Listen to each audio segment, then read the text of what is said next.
The following podcast is a W2M Network original production. Visit W2Mnet.com for all of our other great podcasts, plus news, reviews, articles, and opinions from the worlds of wrestling, video games, football, and entertainment.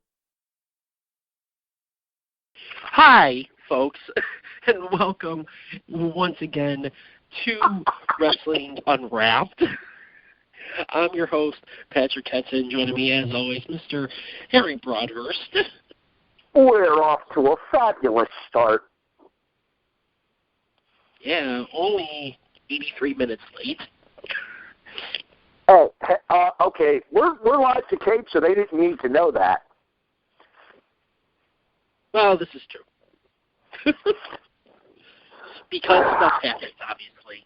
Anyway, so we should probably mention this before we even start as to why we are covering Living Dangerously 1998. We have kind of mentioned it both on our Facebook and on the show before, but back, last October or so? October, November, somewhere in that range. Yeah, we had discussed different ideas of theme months that we could do on the show. One of which we're doing this month, one of which we're doing next month. Next month will make us hate ourselves. However, this month, the idea came up originally of doing all of the August 1998 pay-per-views of the major three companies, ECW, WCW, and WWE. Why? It was a stacked month, although for more than one reason, and not all reasons are good. Hey, the match actually wasn't too terrible. We'll talk about that in August. But this isn't August, Patrick. This is March.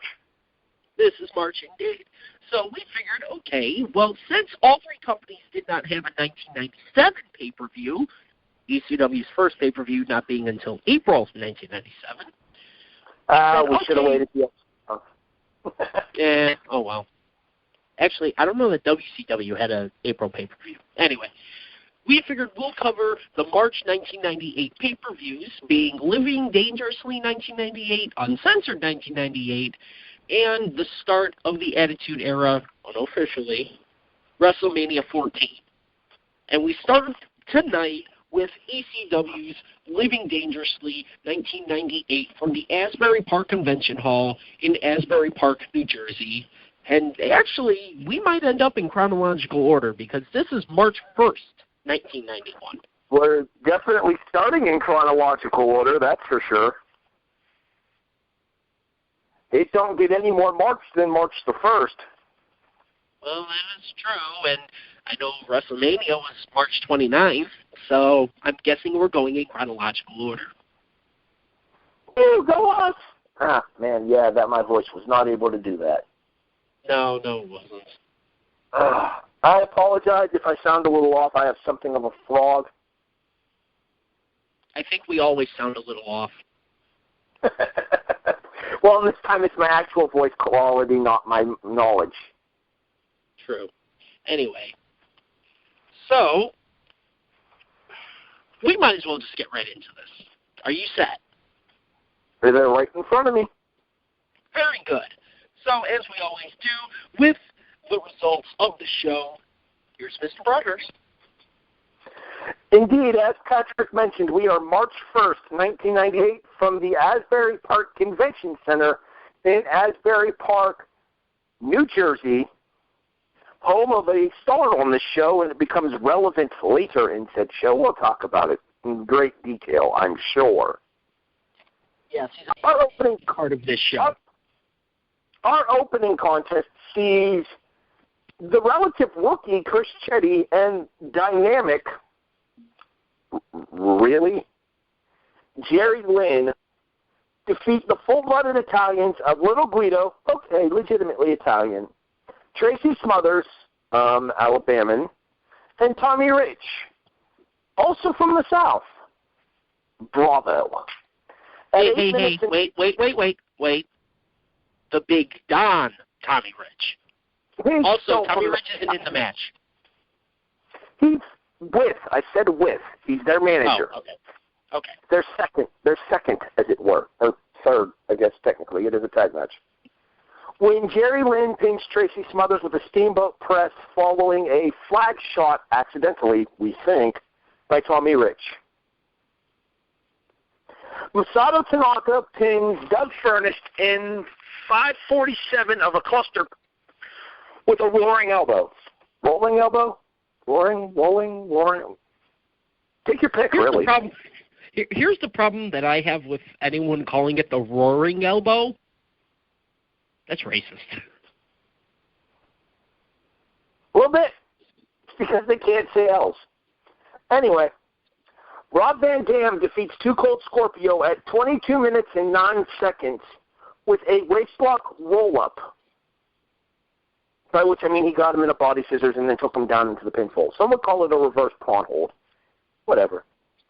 New Jack and Spike Dudley win a 3-team tag match when New Jack pins Devon with the 187 chair drive, that is the actual name of the maneuver, at 13:25. Balls Mahoney and Axel Rotten are the other team involved in the match. They get booted at 12:32 off of a 3D by said Dudleys.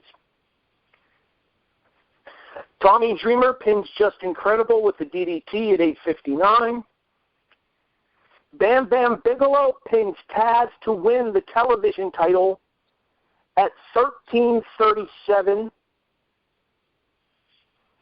Would that senton work for the finish for you, technically? Sure. I'm not wrong. I know. Sabu pins Sandman at 9:36 with a RVD-assisted double splash through a table in a dueling Canes match, too violent for pay-per-view. Remember, folks, this is on the pay-per-view. Oh, it gets better. Your main event is Lance Storm and mystery partner Al Snow defeating Chris Candido and Shane Douglas at 4 minutes and 50 seconds. When Al Snow pins Shane Douglas with the snowplow. Why 4 minutes and 50 seconds? Well, you'll just have to listen to find out. I said Bam Bam Bigelow was a weighty part of the show. Anyway, thank you. Let's just say that he reminds me of a certain ROH show we just covered. He's unbreakable. Sure, we'll go with that. Anyway, thank you, Harry. Other parts of the show are. All right, let's do it. Yeah. So, yeah. The way I see it, this pay-per-view is much like how we like our own show.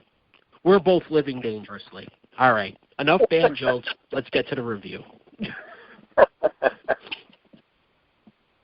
So, yes, our opening contest is the FBI, the full-blooded Italians, of Little Guido, the only full-blooded Italian, with Tracy Smothers, with the Big Don Wildfire Tommy Rich in their corner, taking on the dynamic Jerry Lynn, who apparently belongs in 205 Live because he has a bad nickname along with his actual name.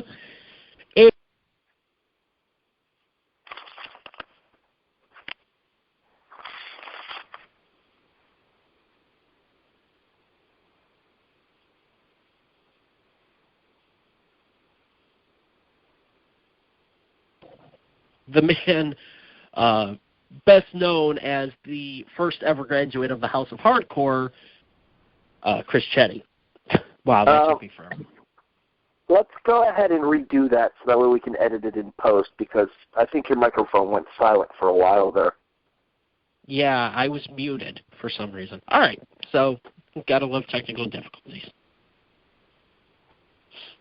All right, so our opening contest is the full-blooded Italians of Little Guido, the only actual full-blooded Italian on the team, teaming with Tracy Smothers, yes, with the Big Don, Wildfire Tommy Rich in their corner, taking on the dynamic Jerry Lynn, who apparently belongs in 205 Live with his really bad nickname, and the first graduate of the House of Hardcore, ECW Wrestling School, Chris Chetty. And more notably, the cousin of Taz.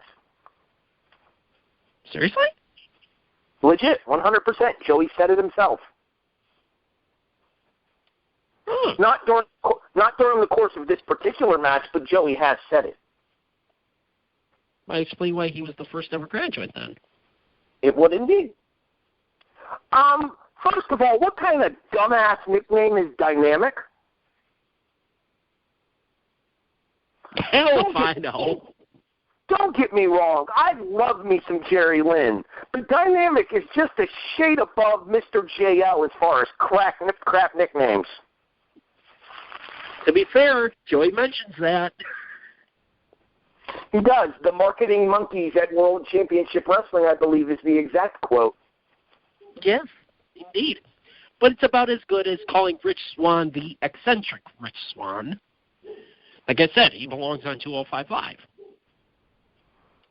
I refuse to put that over. Can't deny it, though. Continue with your thoughts. As far as this match goes, I mean, let's face it, this was essentially more of a match to get over Jerry Lynn and try and get over Chris Chetty. And it didn't do a whole heck of a lot. I think the bigger story here would be the breakup with the FBI, which essentially starts here, although there had already been some dissension between three of them, I guess, at this point. So it did its job in getting the stories, continued, but I didn't think it really did too much to help Chetty. Didn't do anything to help Chetty or Lynn, really. It just gave Jerry Lynn a win on pay-per-view. That's the long and short of it. I mean, Chetty is still relatively green here. Chetty would become a better worker. He would never become a great worker. Jerry Lynn, of course, would be the face that would carry ECW for the better part of 2000. In his matches with Rob Van Dam. Let me finish my point, thank you. In his matches with Rob Van Dam, and then more so, especially once Rob Van Dam suffers the ankle injury in March. So he becomes the face that runs the place? You're going to interrupt me for that crap-ass joke? Really? It's where you were going with it. You said he essentially ran the joint. He was the face of the company, is what I said. So he was the face that ran the place. For most of 2000, he would be usurped from his throne at the end of 2000 by the King of Old School, not on this pay-per-view, Steve Corino. He wasn't with the company yet. Let's not make it seem like he was already with the company. He wouldn't be there for almost 2 more years, I think, because I believe it's Living Dangerously 2000 that the King of Old School has one of the legitimate bloodiest matches in ECW, if you can believe that. A was 1999. B, 2000, he wrestled Dusty Rhodes at Living Dangerously.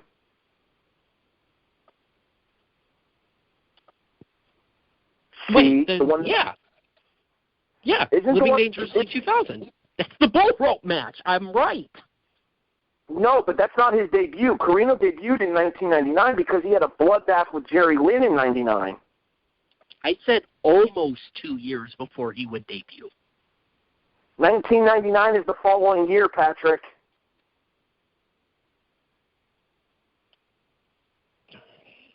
Okay. We're in 1998 for this show, sir.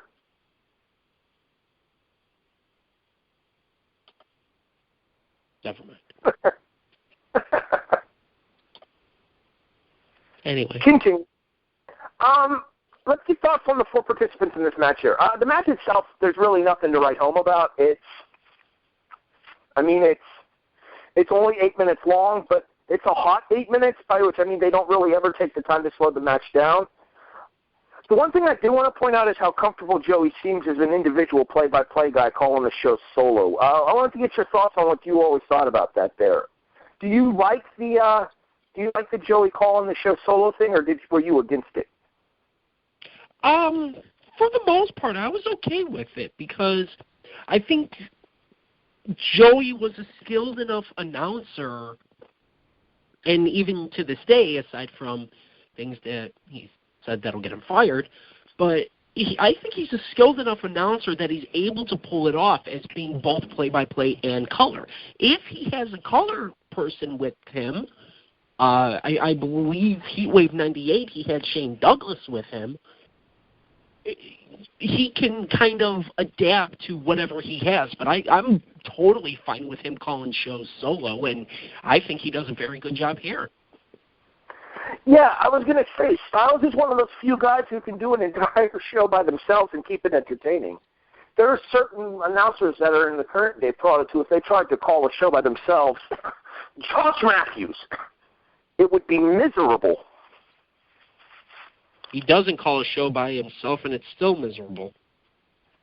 Okay, that's actually fair. But all right, and now some participants in the match there. As I said, Jerry Lynn would go on to much better things in ECW. Little Guido would go on to much better things in ECW as well, since he would go on to have his feuds with Super Crazy, Tajiri, and then form the actual, most commonly accepted version of the FBI in ECW, that being with Tony Mamaluke, the former Tony Marinara in WCW. I don't believe Tommy Rich would be heard from again in ECW. I don't know that Tommy Rich would really be heard from again ever, aside from maybe Cleveland All-Pro. One of us is going to have to Wikipedia that.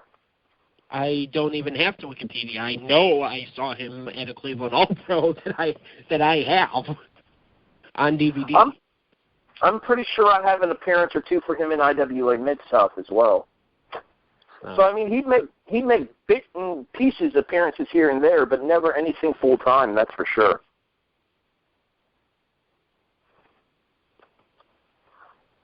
So, and Chetty, things would be better for him once he started teaming up with Nova. And then he would turn on Nova, get a tryout with the WWF, fail miserably, and end up coming back for the final couple ECW shows. Indeed. He's now officially run everybody in this match and the match itself. Let's move on. Yes. And, well, real quick, Tracy Smothers is Tracy Smothers. If I hear one Tracy Sucks chant, everybody dies.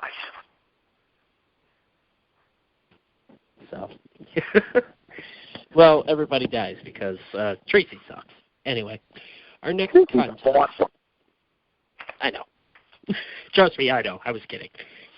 Our next contest is supposed to be, because it becomes the night of everything changes, it is supposed to be Masato Tanaka versus Wing Kanemura in a continuation of their FMW feud. However, Kanemura isn't there. So I'm curious here. I did not have the chance to look this up. I would be curious as to whether this was a legitimate no-show or if he was sick or if he was hurt or what. I'm curious to know the circumstances here because this is a situation I don't know about. This is one that neither of us will know because I have no idea. Fair enough.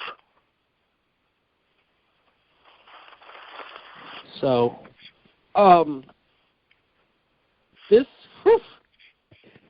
thank God Masato Tanaka got better in ECW. He was not good here. Yeah, I would put it down to miscommunication, but I'm almost certain Furnace speaks fluent Japanese. He was wrestling regularly for All Japan around this time with his partner Philippe Lafon. Yeah, I don't know because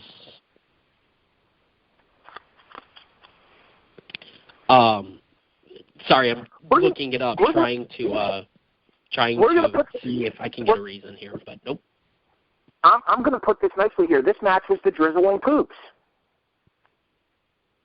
It's amazing that the Masato Tanaka we have here and the Masato Tanaka that we have, let's say, Heatwave 98, that's the Wrestling same Mike guy. Awesome? Yeah. The one that wrestled Mike Awesome? Yeah. Well, I think that has a lot to do with the fact that Mike Awesome was one of those freak workers, too, though.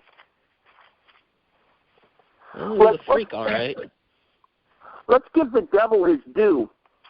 Despite whatever questionable business decisions Mike may have made, and where they may or may not have landed him, hello, that 70s guy. I'm thinking of one worse.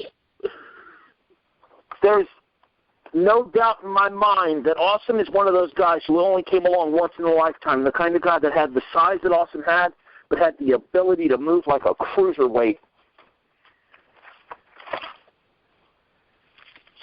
Yeah, I mean, the Fat Chick Thriller really was an amazing specimen of wrestler.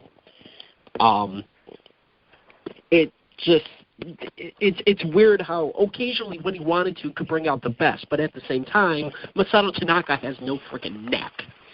This match here absolutely sucks. And I feel bad for both of them because, you know, it was meant to be a bigger and better thing, and it just goes like a fart in church.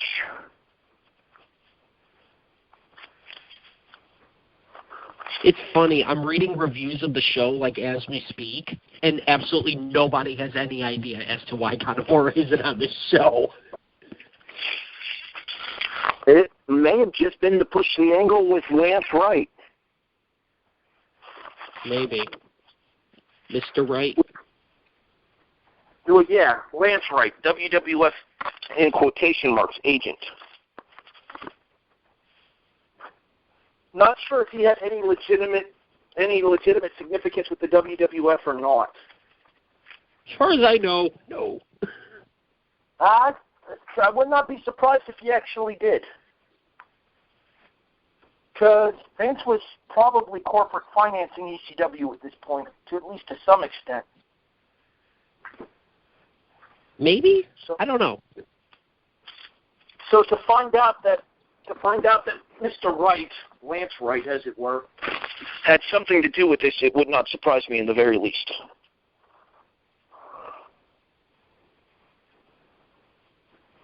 Looking for my pen so I can take notes and having a hell of a time finding it. Next match. There we go. Yeah. So our next contest is currently the WWF hour. Like the exact hour of the show that is all WWF, because Lance Wright starts off with a pro WWF promo, and then now we have our next contest, which actually we should mention Mr. Wright managing somebody who was in the WWF, and we go right to Rob Van Dam versus Too Cold Scorpio. This is Scorpio's, if I'm not mistaken, return from the WWF.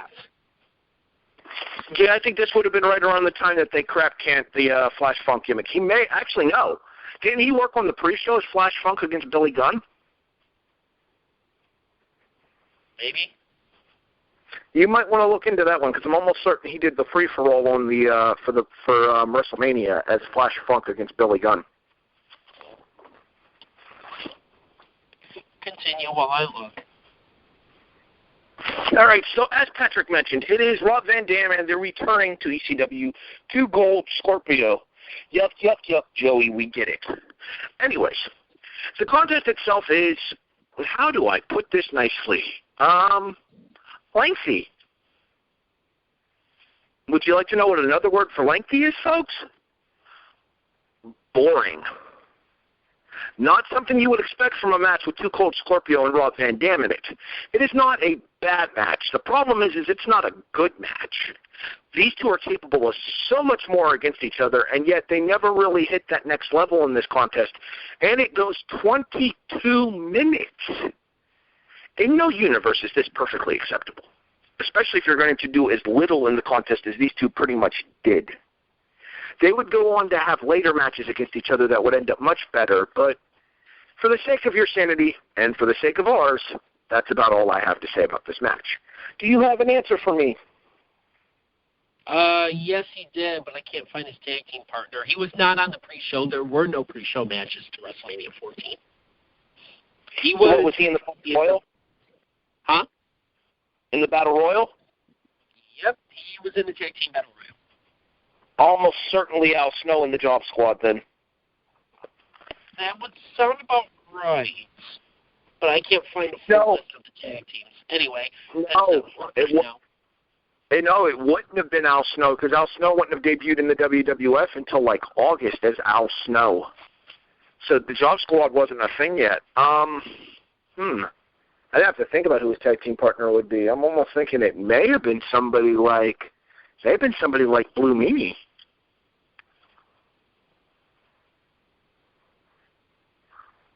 Anywho, all right, your thoughts on Vince?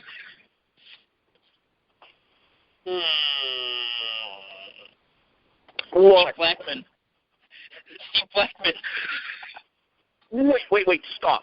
Did you just say his tag team partner was Steve Blackman? Yes, I said his tag team partner was Steve Blackman. You caught that, right? No. Okay, I will repeat it for effort. What the...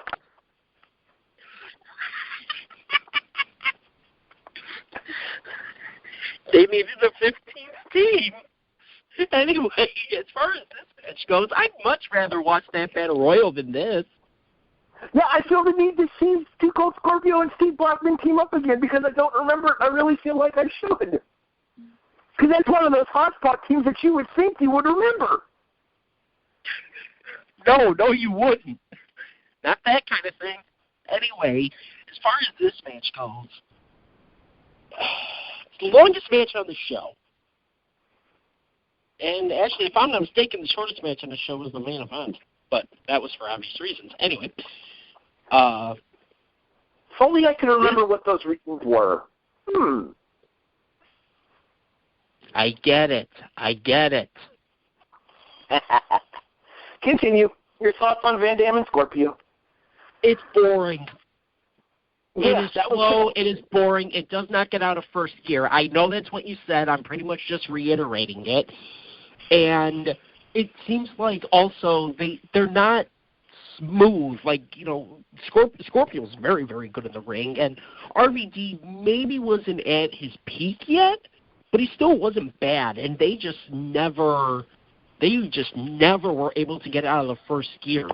Maybe that's because they had such a long time, because this was a habit now of RVD having the longest match on the show. But other than that, That sounds about right. So, alrighty, moving on. A three-way dance, a tag team three-way dance. It Sounds is... go out. Not that kind of three-way? Oh, moving on. No. Jenna Jameson was already on. Oh, yeah, we should probably mention that. I don't remember that. What the hell? You don't remember that? No, I didn't get that far into my rewatch, and I don't remember her being on the show. She's on the show. Oh, one more match. It just dawned on me. One more match. So we have to get through the tag team three-way dance. Oh, she seconds Tommy. That's right. No. Nope. She seconds Justin? No. We'll get to it after this match. Okay. It is New Jack and Spike Dudley, LSD, versus Devon and the good God Almighty, goddamn handsome man, Bubba Ray Dudley, with Joe Gertner, Big Dick Dudley, and Sign Guy Dudley in their corner versus the hardcore chair swinging freaks, Balls Mahoney and Axel Rotten, the good Rotten brother. I don't believe we can say GD handsome man, sir. I feel like you're going to hear from corporate about that. Oops. And even if you don't, it's funny to me. But also, there is the fact of context. That's what Joe Gertner said.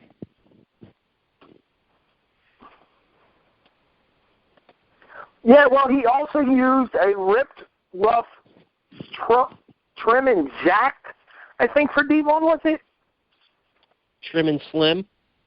No, trim jacked. I remember the loud jacked being the punctuation of it. Of course, Joe Gertner would talk about someone being jacked. Anyway, this was just a brawl all over the place. And yes, it is three-way dance rules, so it is elimination.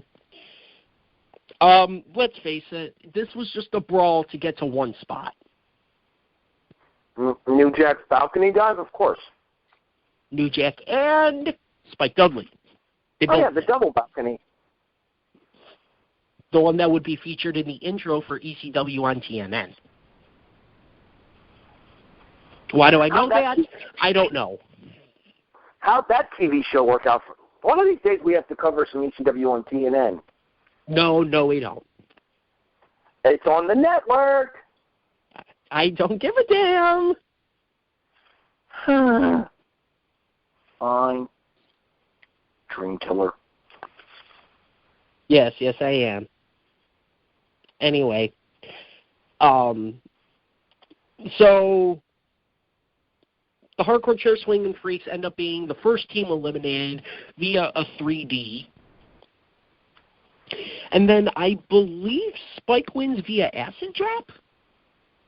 New Jack pings Devon 187 chair drive. Were you not listening? I know there was an acid drop in there. There was an acid drop to Bubba. New Jack pinged Devon. Oops. I'm tired. Leave me alone. Nice to know my co-host doesn't listen to me. Why would I? Okay, fair enough. You don't listen to me either, so what's the point? Also a valid statement. So, welcome to the series finale. Okay, maybe not.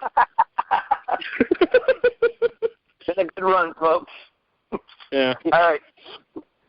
Continue. Yeah, this whole thing was just a brawl just to get to New Jack and Spike taking the dive off of the balcony. Let's be 100% honest. And it's cool. I wish they didn't do it. I agree. Well, okay, besides that. Although at least in this case, they hit it. You know, New Jack didn't overshoot or undershoot and almost brain himself. Or he didn't go off of a balcony with Vic Grimes and both of them almost land on their damn heads. I'm going to get you to review an XPW show one of these days. You just have to accept it.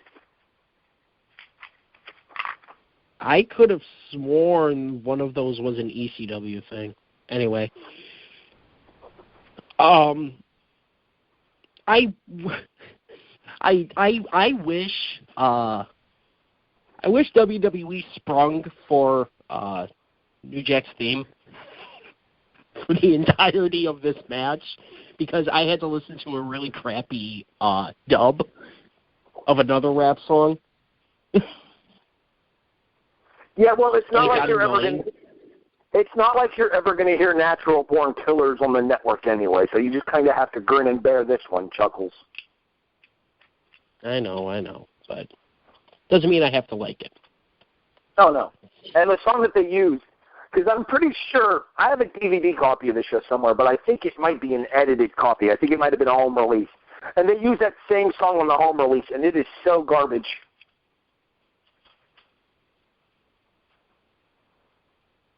Yeah, so, I have it as In the Ghetto by P. Wilson.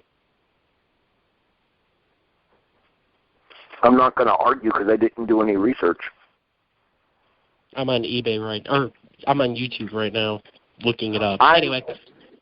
I'm putting exactly as much effort into this as New Jack did into actually wrestling. His entire career. Anywho.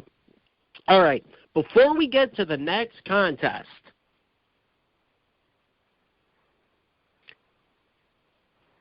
I'm trying to think of the ring announcer. Bob Ortiz, maybe? I think. Either Bob Ortiz or Steven DeAngelis. One or the other. Actually, it might be Steven DeAngelis. Anyway, introduces the new interviewer for ECW.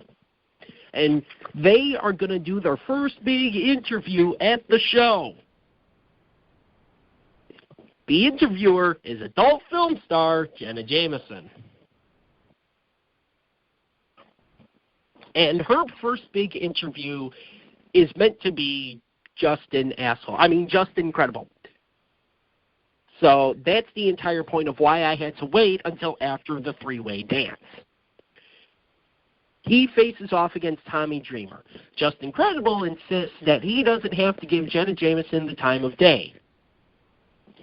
Why? Because he's got Nicole Bass in his corner. Yes, you heard me right. Tommy Dreamer, on the other hand, because Beulah's not out there, decides to almost put his tongue down her damn throat.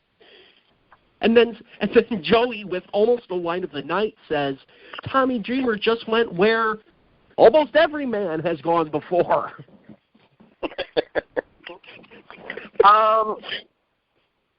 Well, Tommy did say he was hardcore. Apparently he does hardcore as well. That's his wife. That's the joke to come out of that line. Anyway. Credible and Dreamer Go ahead. Go ahead. Beulah does eventually come out and essentially is ragdolled by Nicole Bass a la China with Marlena at WrestleMania 12.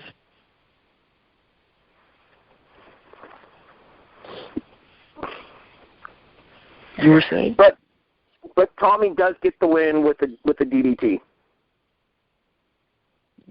The match itself is I think the word you're looking for exactly. I think the word you're looking for is tolerable. Nothing special, but nothing awful either. You know what the sad part is? This might be the only case ever in wrestling history where you could say that Tommy Dreamer had a better wrestling match than Masato Tanaka. You can make the argument that Tommy Dreamer had a better match than Rob Van Dam as well. This is true. And don't think of this as me crapping on Van Dam, because I'm not. Van Dam's one of my favorites. He has been for the longest time, but just yikes. The match sucked. What do you want?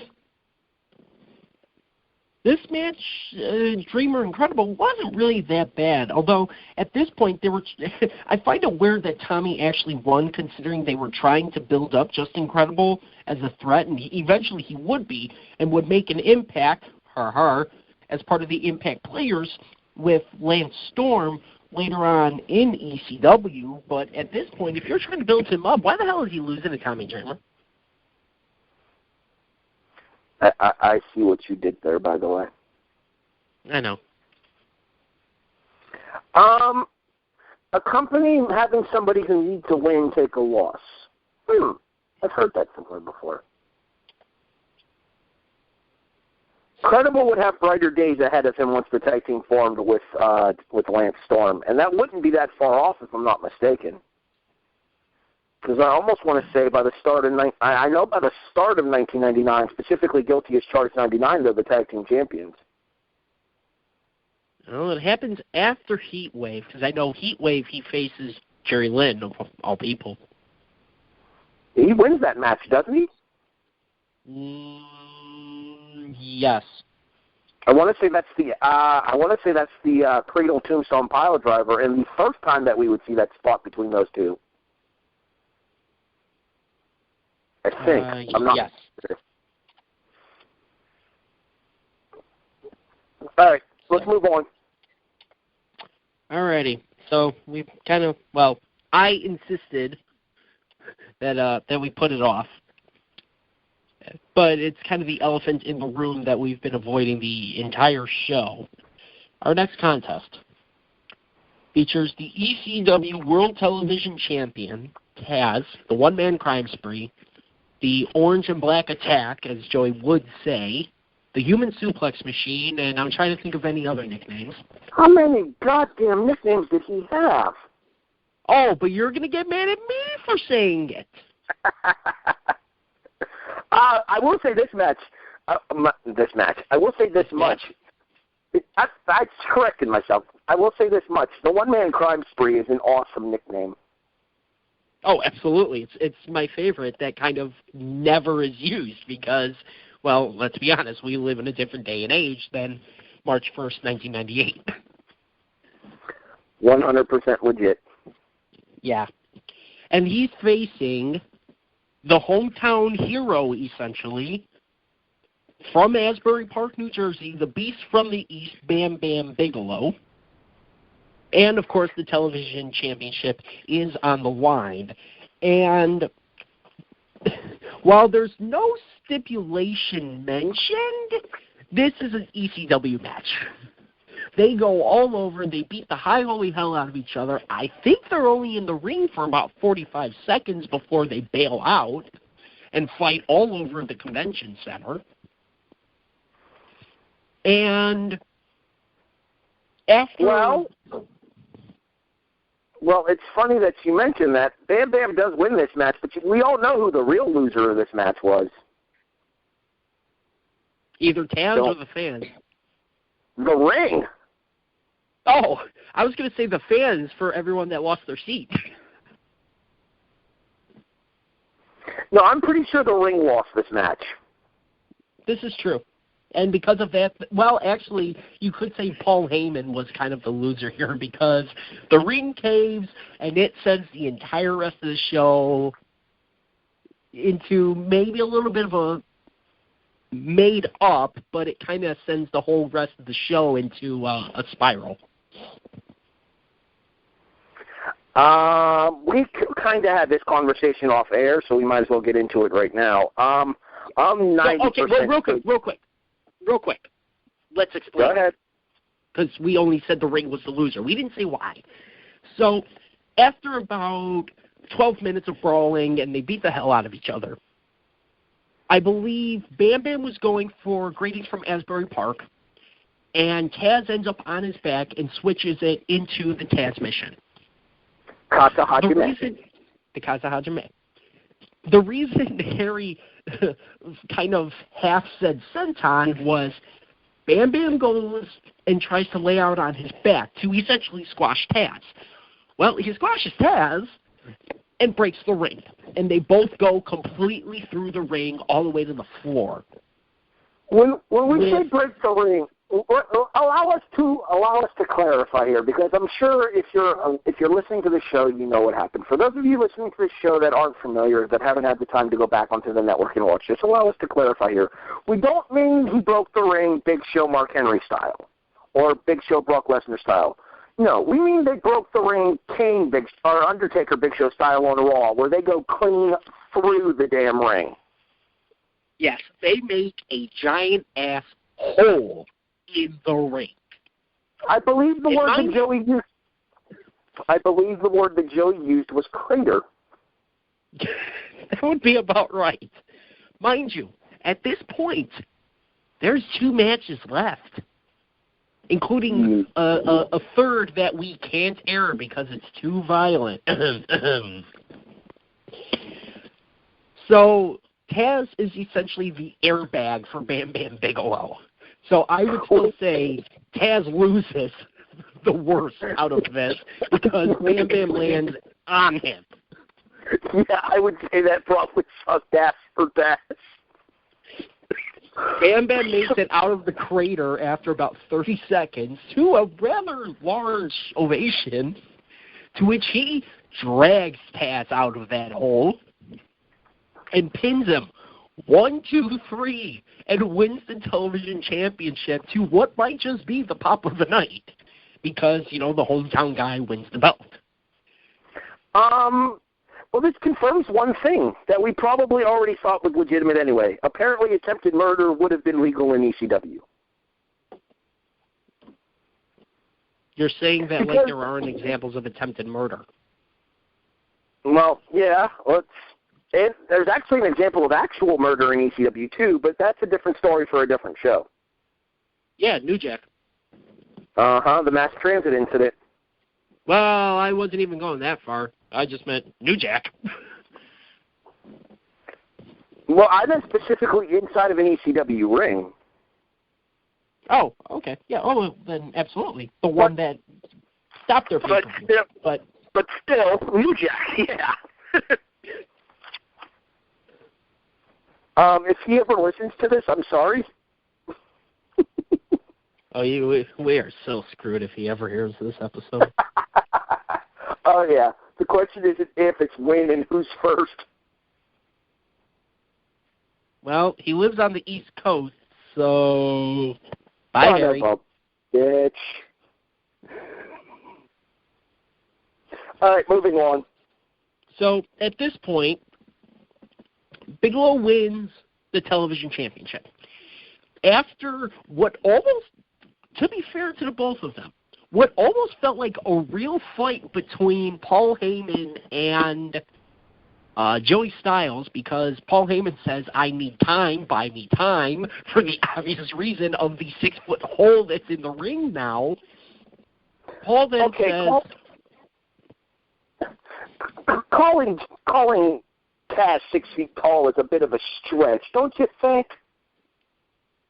Okay, but Bam Bam went through the hole too.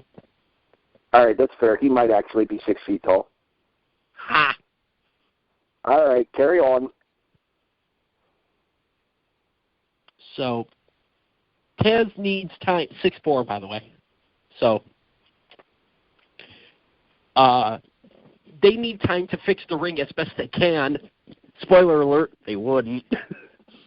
So they decide to magically air the Dueling Kings match that was too violent for the pay-per-view, even though this is pay-per-view, so people are paying for this. Not to mention with how violent that three-way dance was. Okay, sure. So our next contest is Sabu versus the Sandman from earlier in the night. How can we tell? The ring's in one piece. So that part's legit. This is a recording here while they're fixing the ring. And we should also mention that the forthcoming match of Al Snow versus John Cronus, nope, canceled. Canceled. You'll see why in a little bit. Although if you heard the results already, you'll know why. Yeah, I feel like we've already too violent. I saw them do worse to each other on fan cam episodes of ECW. I don't know what kind of crap they were getting on about this being too violent, but okay. For the sake of playing along with the gag. No, it's still not too violent. No, it's not. It's not violent. Well, okay, not to say it's not violent at all, but this is not too violent at all. They would do far worse on ECW pay-per-view. Hell, they would do far worse on this ECW pay-per-view. Hell, they'd do far worse on TV. On hardcore TV. You know, the one that really the censors didn't give a damn about. They only gave a damn about TNA. I actually used to stay up late and watch hardcore TV, too. I didn't have to. Yeah, I know, because you lived in freaking Chicago, so it aired at a reasonable hour. I live in the middle of freaking nowhere, Ohio. We got hardcore TV at 2 a.m. in the morning. I got it at 9 o'clock at night on a Saturday. It was great. You can eat up. Shotgun Saturday night, WCW Saturday night, ECW Hardcore TV, back to back to back. In the words of Bobby Roode, it was glorious. Anyway. Back to Sabu and Sandman. I don't even want to talk about this. Well, the match isn't bad to their credit. It's pretty much every Sabu and Sandman match you've ever seen, though. Let's be honest, neither of them is exactly the safest worker. Oh, absolutely. Neither of them is exactly the most fluid worker either. The only fluid thing about Sandman is the beer he drinks. And I'm pretty sure the only fluid thing about Sabu was the urine he was borrowing to pass drug tests in the WWE. Exactly. So, anywho, so let's be honest, those two are not going to be confused as putting on a wrestling master clinic anytime soon. That being said, for what this match was supposed to be, which is a brawl between two of the better brawlers in ECW, the match is acceptable. Plus, it further reestablishes the friendship that is Sabu and Van Dam when Van Dam helps Sabu with the double team splash to the table for the finish. And not only that, for taking the brunt of it at the very beginning, because he was dressed up like Sabu. And to be honest, if he doesn't take the, I don't want to call it headdress? Yes, the headdress? The headdress off. He absolutely could have passed for Sabu with flying colors. Nobody realized that it was RVD until they took the headpiece off. They're built very similarly, to be fair. Yeah. So, although RVD's a bit lighter, because even though not at this point, he's really tan.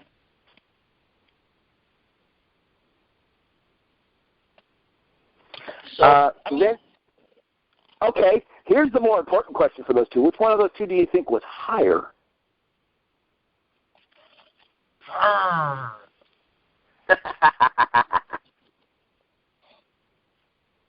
It depends on what time we're talking.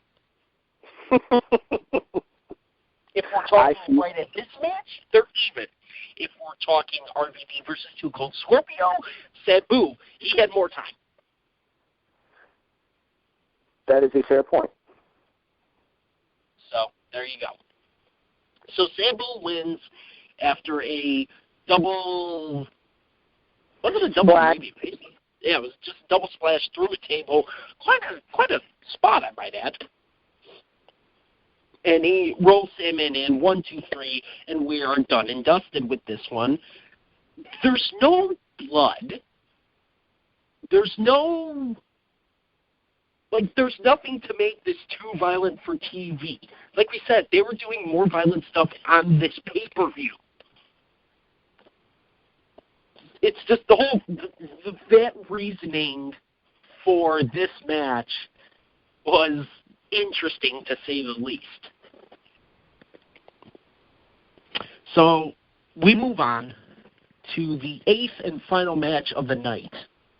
Well, first we move on to Al Snow and John. Never mind. Go ahead. We move on to the 8th and final match, and we see what they did to fix the ring. Put tape over it. That was it. They put caution tape over it. I would point out the fact that if they really wanted to sell the gimmick, Francine should have fallen in the hole during the match. Then you would have stolen Sunny's spot, because she falls in the hole. They could have both fallen into the hole. A couple of holes anyways. Never mind. I'm going to get myself in trouble. Move on. We are so getting kicked off the air tonight. Anyway. Yeah, we're going to have to put a warrant and advisory on this. Although, to be fair, we are covering an ECW show, so we decided to get a little bit raunchy with it. Sure, we'll go with that. So our main event is a Dream Partner Tag Team match. It is Chris Candido and his partner versus Lance Storm and his partner. And this whole entire thing is a complete cluster and a half. Chris Candido chooses the most obvious person you could pick, Shane Douglas, the World Heavyweight Champion, who is not on this show if he's not the partner, which seems really weird. And they're accompanied to the ring by the head cheerleader, Francine. Douglas was nursing an arm injury at this point. It wouldn't be exacerbated fully until afterwards, but he was nursing an arm injury at the time. All right, fair enough. But he was on the show still. And they are taking on the team of Lance Storm and a partner of his chosen by Sonny, And I mentioned that because Sonny comes out and cuts a promo and says that the partner is going to be her. Now, to be fair, Joey Styles does put over the fact that if anybody's not going to lay a finger on Sonny, it's Chris Candido. And not only that, Candido's not going to let Shane Douglas lay a finger on Sonny because at this point they were in a relationship in all forms. You know, on TV, real life, blah, blah, blah, blah, blah, blah. So it actually was a smart decision, except it kind of, you know, made it obvious what was going to happen. And 2 minutes later, Sonny hits Lance Storm in the head with a baking sheet, I think. So that means it's now, well, technically, if you want to include Francine, the 4-on-1. And, well, only half of the 4 is what Lance Storm would want to deal with. Would that be Lance Storm's version of the Tommy Dreamer theory? Yeah, but to be fair, Lance Storm's such a moody SOB anyway, he'd probably still be unhappy. Well, he would want to be serious for a moment. I'm pretty sure about that. It's hard to be serious with Francine and Sonny. Anyway, so Shane Douglas puts the camel clutch on, and Candido just cuts a promo, and, you know, what are you going to do? What are you going to do? You have no partner. You know, you promised that you were going to give me an ass whipping. What are you going to give me? And now Lance Storm, thereby making the entire point of this show questionable, says, I'm going to give you head. Out comes Al Snow. So Al Snow is Lance Storm's partner, thereby questioning, did Lance Storm realize he was going to be set up and did this to offset that?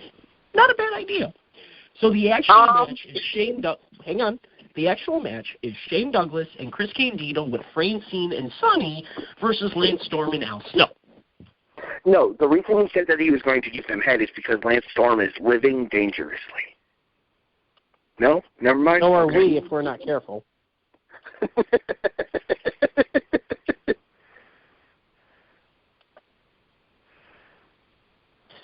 So, this match goes 5 minutes.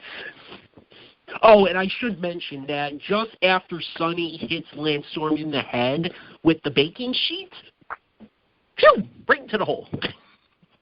She takes one step to the right, too far, and just 1 foot straight down. I think she actually lands like feet on the ground into the hole and has to scurry back up. She takes the Juventud Clash of the Champions bump. Oh, God. So, do you remember me telling you about that when I was watching the Clone Clash and Juventud falls going over the ring steps because he doesn't know where he is? I vaguely remember. You're getting off point anyway. So we're almost with the show. We're good on time. Yeah, we are. I'd like to stay that way. So carry on. This match doesn't even go 5 minutes. It is, if I'm not mistaken, the shortest match on the show. Yes, it is. Some main events. Well, you know, broken ring. What can you do? Broken ring, broken champion. Arguably broken Sonny. Dun, dun, dun. She didn't look too bad here. Definitely not XPW bad. Anywho. Oh, Wrestling Vixen's bad.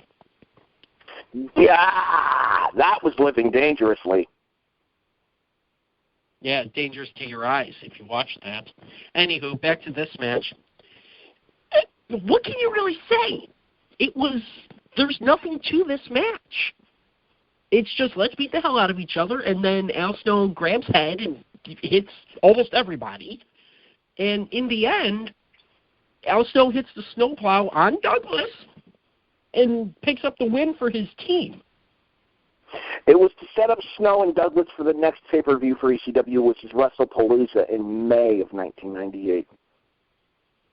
May the 3rd. Sounds about right. Guess who wins? Douglas, even with a broken arm. Guess who's not on Heatwave 98 in the ring? That's because he's already back in the WWF at that point as Al Snow. I'm talking about Douglas. Oh, yeah, because of the injury again. Well, Snow was gone by that point, so there wasn't really a whole lot they could do anyway. Yep. Hey, Patrick. So, yes? Big finish time? Not yet. Okay. So, well, hang on. There's a reason. All right. So, we ended up with a taped match after. We end up with a 5-minute main event. I asked the question earlier, but I think we can expand on it now. Bam Bam and Taz going through the ring. Are we talking legitimate oops, and the entire pay-per-view goes into a spiral after, or are we talking this was supposed to happen and it was meant to build up Al Snow?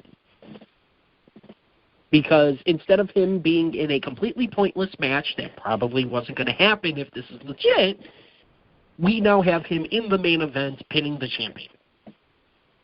Also, we have a pay-per-view that ends 30 minutes short. I told you by text, and I will repeat the same thought here. Planned the whole. Honestly, I think if you were going to do that spot, you should have made that match the main event. But at the same time, I can understand why it went on early in order to be able to cancel the cluster fudge that would have been Al Snow versus John Cronus, because Cronus was finding the Eliminators as a singles. He's awful. And then obviously you do set up Al Snow for his big win over Shane Douglas in the main event as well. So I do think it was planned, maybe not to the severity that it ended up happening, but I do think the ring break was planned. So are we talking Mick Foley at No Way Out 2000 caving in the ring is maybe the plan, and instead they just go straight through? Yes, I think that seems legitimate. And you know what I'm talking. You know the spot I'm talking about, right? Yeah, off of the top of the cell through the ring where the canvas bends in rather than the entire frame breaking. Yes, I know the match you're referring to, the Hell in a Cell match at No Way Out 2000. Okay, very good. So I almost feel bad that Cronus doesn't have his big match. Aww. Yes, anyway. let me sit here and feel bad for John Cronus. Really. Aww. Alrighty. To steal a line from the H's of Triple, did somebody not get what they wanted? I wanted to watch Cronus. Said no one ever. I didn't, so I got what I wanted. You also got Al Snow, so you got head. Never mind. Big finish time. We're getting fired. Oh, absolutely. It's not our fault. It's not our fault these things are real in ECW. All right, big finish time. As always, best and worst match of the show, cash and treasure of the show. That's right. Start choking. Alrighty. What is in your opinion, best match from this show?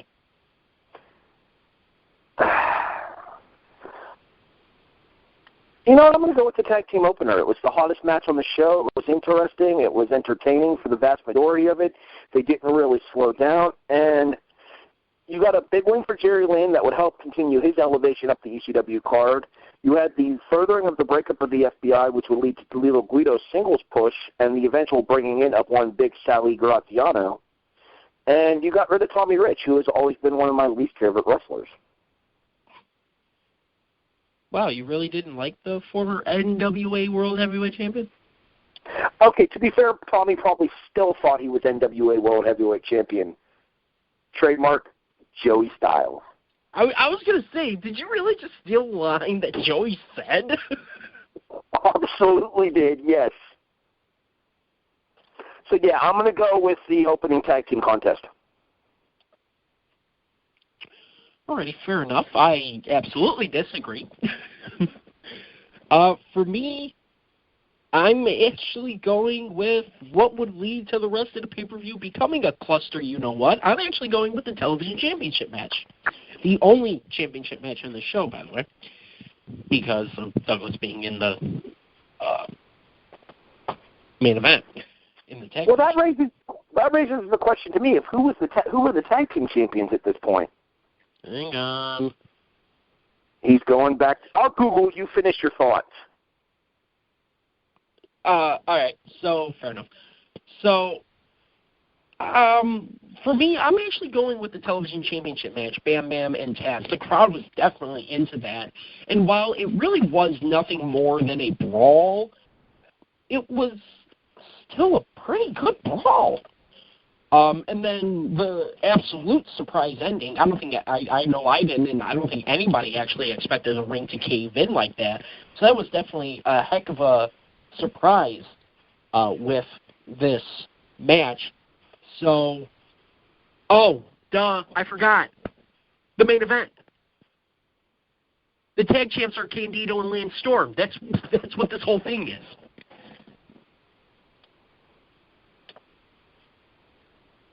So, but Bam Bam and Taz, especially with the surprise finish, and the fact that they beat the hell out of each other, just the Tazplex off the guardrail or off the entranceway for Bam Bam to the floor with Taz smashing his head off the guardrail, just ow. None of that, but other than that, I thought it was actually a great match and a great fight. It was good to see the hometown guy actually get the win, Vince.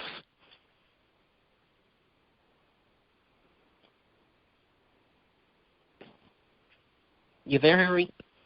Yes, I was waiting for you to finish. December 6th, 1997, Candido and Lance Storm won the tag team titles. And they would lose it to RVD and Sabu.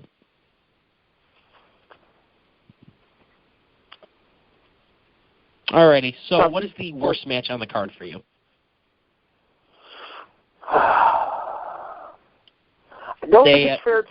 I don't think it's fair to the main event to say that the worst match is the main event because of the fact that they only got 4 minutes and 50 seconds. So I'm not going to go with the main event. That wasn't the match I was thinking of anyway. Say it. I love Masato Tanaka, but it has to be him and Doug Furnish.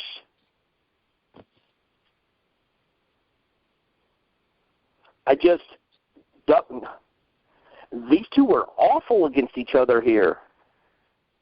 It was only 5 minutes and 47 seconds, but it felt way longer because those two kept miscommunicating. And I think the only move that hit clean in the entire match was the rolling elbow finish.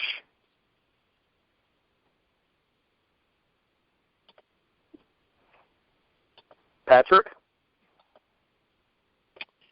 You say that match felt longer? Remember the match that I thought went a half hour?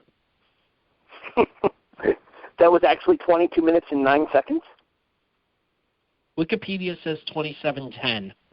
With the way that it felt, I was almost more inclined to believe Wikipedia, and then Cage Match also said that it was 22 minutes and change. RVD and Too Cold Scorpio. I'm on Cage Match right now, and it says 22:08. I'm staring right at it. I know. That's where I went earlier, like I just said. Anyway, Rob Van Dam and Too Cold Scorpio, without a shadow of a doubt for me. At least with Tanaka and Furnace, you maybe can put it up with how long did they know that this match was going to happen? Maybe. RVD and Too Cold Scorpio, while they didn't mess anything up, went for freaking ever. It just never got out of first gear, and it was never smooth, and there's nothing about the match that I really like. And then the interference doesn't help because it's just if I'm having interference, I'm going to want the match to at least hit the second damn gear, and it never did. This took forever. Way too long. They were just not smooth or anything. It just leaves a bad taste in my mouth because of the fact that it's so long. So, for me, worst match, RVD and Too Cold Scorpio. Well, we didn't exactly mention the runtime on the show. I think it's just a shade over 2 hours and 28 minutes, which means this match, in and of itself, was a seventh of this pay-per-view.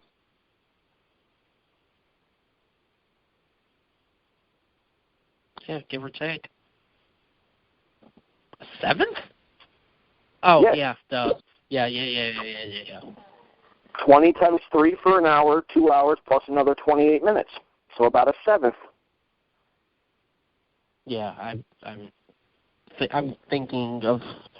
I'm staring the 2710 right in the face right now, so I'm thinking still based off of that, not 22. All right.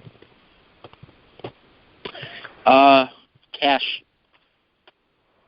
What's your positive takeaway here? Joey. We talked about it earlier in the show. Joey makes these shows entertaining, especially the bad ones.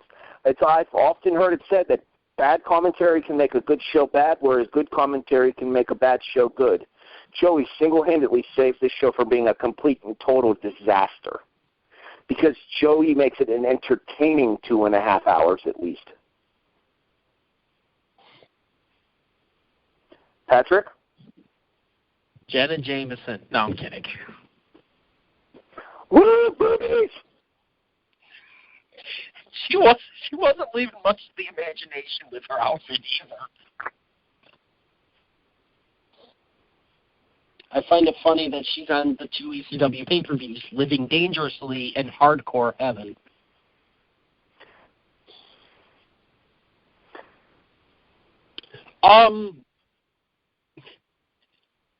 For the most part, this is kind of weird. Actually, no, I won't go with that. I was going to say the right people actually won.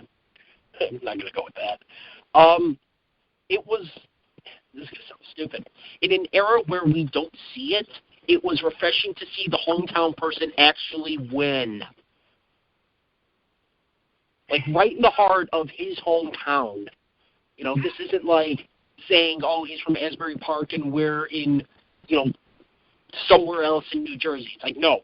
Bam Bigelow went into his hometown. He grew up there and wins the television title, defeating one of the baddest men one of the baddest men in wrestling and the baddest man in ECW at this point. So it was definitely a different change, especially, like I said, now living in an era where if it's your hometown, you're losing. See Charlotte, see Sasha, see most of CM Punk aside from Money in the Bank 2011. See Cena anytime he's in Boston. Not his hometown, but you get the point. It was nice to see that actually happen for once. All right. What's your trash? Lance Wright. Like, I get the idea behind the character, and it works, but here's the problem. When you're going to do a character like that, you got to make sure the guy doing that character has the charisma to pull it off. See Callis, Dawn, a.k.a. Cyrus. Cyrus was that network/WWF employee who was just a complete douchebag about it, and you wanted to hate him. Lance Wright had X-Pac heat with me. I just wanted him off my television screen.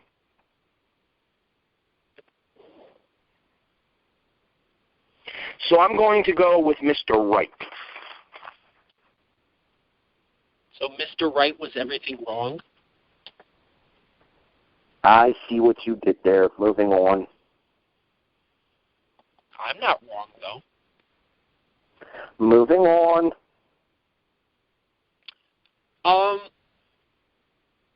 Say the spot was planned. The big one. If you're going to plan something like that, don't have the rest of the show be a complete downfall. let's be honest, after the hole is put into the ring, the whole thing spirals and never really seems to gain traction back. Yes, it's cool that Bam Bam got the win. And, yeah, most likely we were never going to see Chronic, whatever you want to call him. Huh? Cronus. John Cronus. All right. Brian Adams and Brian Clark. Chronic. Got it. I somehow think Cronus would have had a better match. Anywho. My grandmother could have had a better match than Chronic. The whole last 30 minutes of this show, it didn't feel like it was... I'm trying to figure out how to explain this. While, yes, you can still play it off that it's like, oh, my God, this happened, and you know, we don't know what to do, but still be able to put on a professional-looking show. Well, when you, for one, start with not fixing the ring, that's not going to help. Even if it means putting a board over it or something, and then everyone's going to know, okay, don't do a move over here. Guess what they did when, well, okay, I'm going to spoil it, but you'll probably forget it within the next 5 months. Guess what happened after Bam Bam and Taz went through the entranceway at Heatwave 98? They put a board over it. That way everyone could still walk as normal and nothing was affected on the rest of the pay-per-view. In this case, you're essentially completely changing the pay-per-view. And I can understand that it was a reason to get Al Snow out of that match and into the tag match, and that all works. But wasn't that great. And then for it to only be 5 minutes, the whole thing just seems really weird, and the whole thing just seemed to kind of spiral a little bit after Bam Bam and Taz go through the ring. They could have done better. I really think they could have done better with that, with following all of that up. So that's my gripe, is the pay-per-view kind of just going out of control after they go through the ring.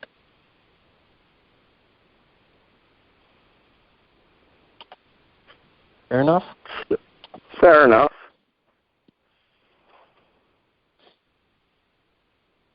Alrighty. So, before we get out of here, what is your final score for ECW Living Dangerously 1998? You know, it's often been said that when ECW hits, they hit, but when they miss, God, did they miss. I think it's pretty safe to say that this one falls into the latter of those two categories. A very good Taz and Bam Bam match, which would be outdone at Heatwave. A entertaining opener, and, well, not a whole lot else. I give Living Dangerously a 3.5.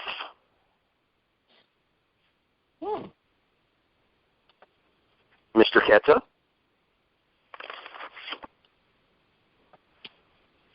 I mean, the tag to open wasn't bad. And what was the other match you gave credit to?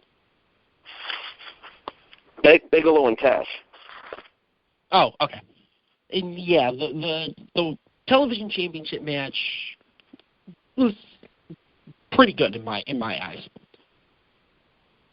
There's just so much that goes wrong here. But at the same time, what they were able to try and hit, they hit. They got New Jack and Spike Dudley over. They actually found a way to finagle to get Al Snow into the main event for WrestlePalooza. RVD still excelled, even though the match never got out of the first gear. And Sabu and Sandman proved that they were too hardcore for TV. All right, I'm stretching with that one, I know. We know Masato Tanaka goes on to better things. Thank God it doesn't get much worse than this match. The fact that the pay-per-view only goes 2.5 hours bugs me. But for some reason, I'm struggling to give it that low of a score. I think it's kind of a hindsight being 2020, and we know what to expect in the future. So, I can't believe I'm going to say this. I'm actually going to give it a 5. Our poor trend. What? Our poor 1-point trend. We broke that a year ago. Yeah, but it only happened once before. Okay. Anyway. I sad. Obviously. Anyway. That about wraps things up here. Next week, we get to talk about him again. Don't too much. Actually, does he? Well, yes and no. I don't think he wrestles on that show. Yes, he does. Is it him and Savage in the main? Yep. Oh, how about that? How convenient. So, we're out of time this week. Next week, we go back to March 1998 for WCW, as we will look back at Uncensored 1998, headlined by Randy Savage in a steel cage match versus Hulk Hogan. Brother Jack Dude. Also, though, we'll have Sting defending the World Heavyweight Championship against Scott Hall. I do believe that would be last call, Scott Hall. I don't think we're at last call yet. No, he's on his way there. He would be there by the end of the year, for those of you who have listened to our Halloween Havoc 1998 review. Oh, absolutely. So, it's gonna be a good one in the beginning. You know, you got Hooley versus Conan and Chris Jericho versus Dino Machino and Luger and Scott Steiner. And then it finishes with... They can't all be winners, Patrick. It is a WCW show. I think nobody wins here. Anyway, so that will be next week when we will go and cover Uncensored 1998. So, we should probably mention this because we didn't mention it before. Yeah, tonight's episode of Wrestling Unwrapped has been brought to you by the Madhouse Toy Chest. Stores.ebay.com/Madhouse Toy Chest. If you're into anything wrestling, DVDs, action figures, video games, magazines, posters, VHS tapes, you name it, you can find it inside of the Madhouse Toy Chest. Mention that you heard this advertisement here on Wrestling Unwrapped and receive a free gift with your purchase. Stores.ebay.com/Madhouse Toy Chest. We are also a presentation of the W2M Network, where you can find us online at www.w2mnet.com. Look soon, because very shortly Patrick and I will be returning to our written reviews, possibly as early as tomorrow. Nudge, nudge. Keep going. As we continue the written version of Wrestling Unwrapped. In addition, you can also find all of your other favorite podcasts from the W2M Network, as well as articles and other odds and ends of entertainment, sports, well, football specifically, wrestling, of course, and a wide variety of other subjects. That is www.w2mnet.com to find us online. So until next week, when we have to deal with Hulk Hogan again. For Harry Broadhurst, Sean Garmer, our producer, I'm Patrick Ketza. We'll talk to you next week. You have been listening to Wrestling Unwrapped, Uncover ECW Living Dangerously 1998 here on the W2M Network. The following podcast is a W2M Network original production. Visit W2Mnet.com for all of our other great podcasts, plus news, reviews, articles, and opinions from the worlds of wrestling, video games, football, and entertainment.